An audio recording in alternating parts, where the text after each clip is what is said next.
O debate presidencial, e por isso que eu acho que isso é o lado ruim da ascensão das redes sociais, que permite que as pessoas vivem na sua própria realidade. E assim, sobre o Biden, eu conheci o Biden depois ele sair da Casa Branca do Obama. Ele foi vice-presidente por 8 anos, depois saiu, e ele foi um dos possíveis candidatos. 4 anos depois, o filho dele faleceu, isso mexeu muito com ele, e na época ele optou por não se candidatar contra o Trump em 2016. Então ele ficou um pouco circulando nos meios acadêmicos, ele participou de vários debates, eu cheguei a conversar um pouco com ele, e já na época, assim, um cara típico político americano, assim, estilo clássico, assim, né? Mas naquela época, não sei, 66 anos, e eu acho que hoje o Biden... Acho que hoje o Biden considerando sua idade, ele tá, assim, como no outro dia me disse um assessor, it's a normal 81-year-old, ou seja, é normal, é um cara que tem 81 anos. Agora, alguns dizem que menos, outros mais, mas assim, ele evidentemente não é super esperto, etc. Eu também, pessoalmente, não acho que ele esteja ao ponto de não saber o que ele está falando. Ele não está senil. Porque ele diariamente está muito visível. Então, por exemplo, na semana atrasada, deu um discurso longo no jantar de Estado para o presidente do Quênia. E uma amiga, eu pedi para uma amiga filmar o negócio inteiro com o celular, que não é uma coisa secreta, teve um monte de gente filmando, etc. Então você vê o discurso dele, teve o discurso do Estado da Union, né? State of the Union é o discurso que todo presidente dá ali por volta de janeiro, fevereiro, para basicamente contar as boas notícias e fazer o diagnóstico dele para o país ali, para as duas câmaras, né? Então, evento assim, bicameral. Dizem então, que assim, ali ele deve ter pego aquele coquetel de medicina avançada que só o médico da Casa Branca tem, deram alguns comprimidos para ele estava super... Tava energético. Ele estava bem. Tava energético, disposto, sim, e errou menos do que normalmente erra. Então, assim, lembrando que o Biden errou muito, ou erra muito, e já errava muito quando tinha 40 anos. Opa! Não é uma coisa de agora. Bom, vale a pena citar aqui. A primeira candidatura do Biden a presidente foi em 1988. E ele é forçado a suspender a campanha dele em 88, no momento onde vários membros da imprensa detectam que ele plagiou um discurso de um político britânico. Nossa! E aí, naquela época, enfim, foi tido como algo... ainda uma certa decência na política. Exatamente. Hoje em dia... veja. Enfim, só para dizer, assim, eu acho que, de novo, eu acho que para os democratas teria sido muito melhor selecionar uma outra pessoa. Então, o Biden está nessa situação e... diante das redes sociais, da fragmentação, quando eu converso com meus amigos pró-Biden, eu falo, cara, ele tá meio velho, né, tal. Ele, não, que nada a ver, ele tá ótimo, não sei o quê. Eles insistem que ele tá ótimo, eles só veem trechos, e eles não estão querendo me convencer, eles realmente acham isso, porque eles só veem trechos de palestras do Biden, etc., onde ele parece estar 100%. Do outro lado, tem vídeos... que alguns, eu acho que assim, são... E tinha o mesmo na época do Trump. Tinha um vídeo do Trump que ele parecia não conseguir segurar um copo de água. Então ele meio que fez assim. Sei lá. E um outro, ele parecendo descer uma rampa de forma meio insegura, aí vê um soldado depois de uma cerimônia. Isso também circula muito. Então, à direita, tem pessoas convictas que alguém manda no Biden porque ele não entende mais nada. Ele é um cavalo de Troia. Completamente controlado porque ele é senil, perdeu a razão. Que obviamente não é o caso. A realidade está em algum lugar no meio. De novo, o mesmo aconteceu com o Trump. Eu tinha amigos de esquerda que tinham certeza que o Trump sofria de alguma doença grave. Porque tinha esses vídeos que sugeriam que ele estava super mal. Isso eu acho que produz muito ruído e faz com que as pessoas perdem acesso a informações minimamente equilibradas. Que, para mim, por exemplo, eu não acho que o Trump é um segundo Hitler. Eu acho que, eu concordo, eu acho que o Tapper exagerou. Assim, ao mesmo tempo... Foi no contexto onde o Trump disse que a entrada... Ele não divulgou uma coisa sobre... Que foi até... Enfim, forçou na comparação. Porque o Trump estava no comício e disse que... Indústria automóvel, isso? Do não foi essa, não foi essa. Foi quando ele estava se referindo a debacle total absoluta na fronteira sul-americana.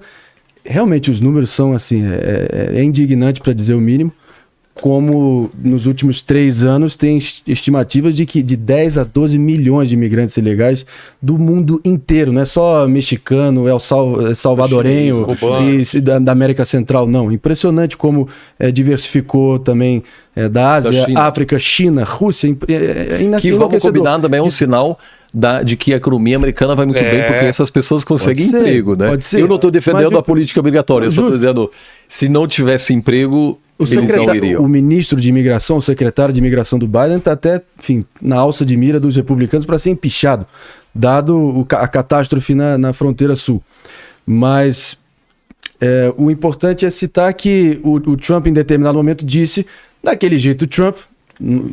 e você julgue como você quiser, ele disse que essa entrada desregrada, desbragada de imigrantes estaria envenenando a corrente sanguínea do povo americano. Nossa. E que isso foi uma retórica semelhante ao que o Hitler usou no Mein Kampf. Ok, você pode, enfim, concatenar essa referência, mas isso acho que revela um pouco da disposição do Jake Tapper, que será o moderador do debate entre os dois. Eu acho que nesse sentido tinha uma certa vantagem quando tinha algumas plataformas que ambos os lados assistiam. Isso hoje não existe mais. Eu não estou dizendo, precisa ter uma TV pública, etc. Não. Isso é simplesmente um fato de que hoje em dia... CNN, tanto que agora tem a Newsmax, por exemplo, mais à direita. One America News também. Então tem vários canais à direita da Fox News. A Fox News virou de esquerda, é comunista. É mesmo? Agora na cabeça de algum. Então, assim... isso eu acho que é uma questão. Tem outro fator que os Estados Unidos vive essa polarização desenfreada. Eu acho, em parte, porque viveu décadas sem desafio geopolítico real. Porque essa loucura mesmo começou nos anos 90, depois do fim da Guerra Fria. Porque até o fim dos anos 80... tinha a União Soviética. Então, assim, tinha um ódio entre esquerda e direita, etc. Mas tinha, sim, um limite. Porque havia um consenso, a gente pode discordar, etc. Mas, assim, tem um inimigo comum hoje, que é a União Soviética. Quando isso acabou, eu acho que essa nova situação, assim, não temos mais inimigo, acabou impactando muito o sistema político americano. Eu lembro que eu morei nos Estados Unidos nos anos 90 e tinha esse escândalo sexual do Bill Clinton, que ele teve uma relação com a estagiária. E aí o partido... E ele disse depois, eu não tive sexo com essa mulher. I did not have sexual relations with that woman. Assim mesmo. Gente, quando ele fala assim, eu me sinto transportado para... sexual relations with that woman. Falei lá. E aí o Congresso, na época, dominado pelos republicanos, iniciou um processo de impeachment contra o Clinton. Que, assim... Não, o Clinton perdeu a OAB dele, perdeu a licença dele para advogar. Que uma certa, vamos dizer... Eu acho mentido em tribunal, é isso? Ele perjúrio, né? Então ele sofreu um impeachment, que não no Senado manteve ele no poder, diferentemente do Brasil. O Congresso pode até aprovar o impeachment. O Trump sofreu 2 vezes impeachment, mas você se mantém no poder porque precisa ser aprovado pelo Senado depois. Eu acho que aquilo durante a Guerra Fria provavelmente não teria ocorrido porque, assim, foi... Cara, a única chance de união nacional nos Estados Unidos é uma invasão alienígena e olhe lá. Pode ser que uma parte vai dizer, não, deixa os caras. Então, assim, então eu acho que houve uma certa... um vale tudo em função da ausência de uma ameaça geopolítica real, que a gente esquece que naquela época tinha uma preocupação real diária com um possível ataque nuclear, uma guerra nuclear. Então isso acabou disciplinando um pouco os dois lados, e a partir dos anos 90 a coisa desandou muito. Isso depois eu acho que agravou-se ainda mais durante a presidência de Obama, que é claro que também houve outros fatores a percepção de que essa grande aposta para a globalização não gerou frutos para todos, o país tornou-se mais desigual. A migração, sim, atualmente está relativamente elevada. Eu acho que não é a mais elevada da história. Eu acho que 100 anos atrás já em algum momento... Migração ilegal, você se refere?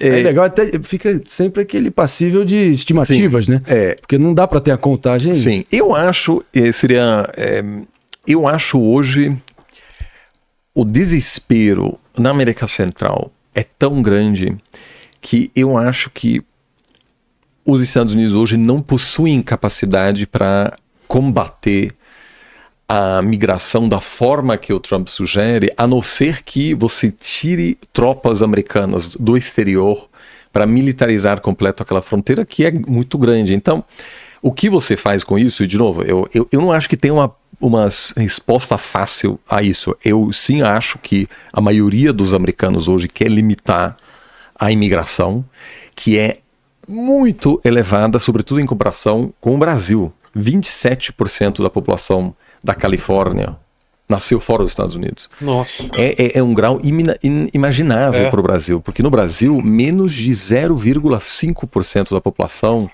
que hoje vive no Brasil nasceu fora. É muito raro, pouquíssimas pessoas.